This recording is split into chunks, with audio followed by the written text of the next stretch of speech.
mbe Rwanda ubyaye ukujije benshi babigushimira. Rwanda gahore ahubwo ubujijuke n'aya majyambere ni wowe tubikesha.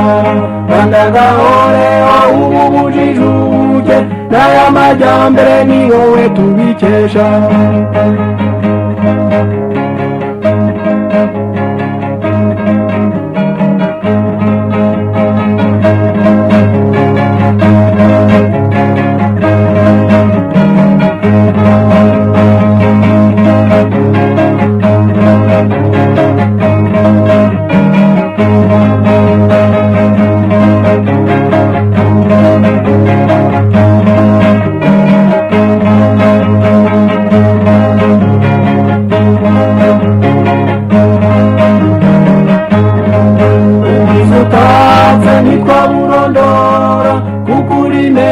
No mu bihugu byose ubizi utatse ntitwaburondora kuko uri imena no mu bihugu byose.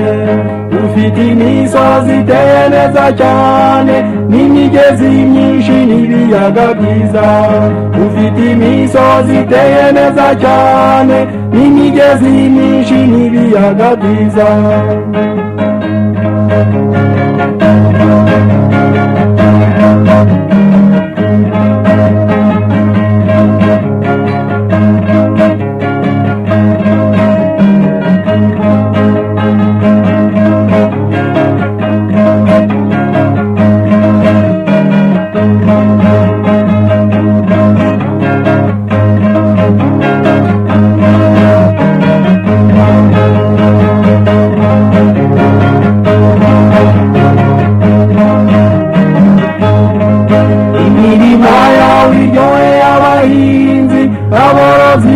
Nikwirwa tuvuga imirima yawe iryoheye abahinzi aborozi bo nikwirwa tuvuga.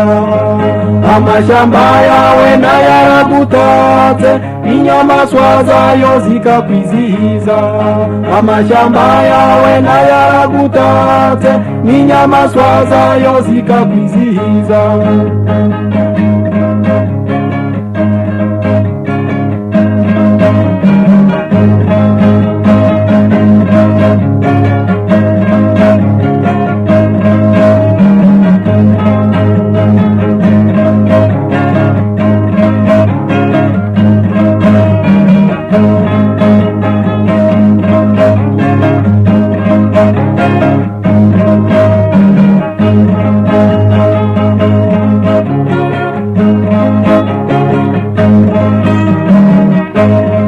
Ntabwo twibagiwe ibirunga byacu muri Gisenyi no mu Ruhengeri.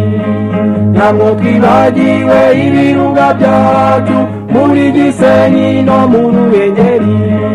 Mbega ko ari byiza biryoheye amaso mukerarugendo ko wacitswe byinshi.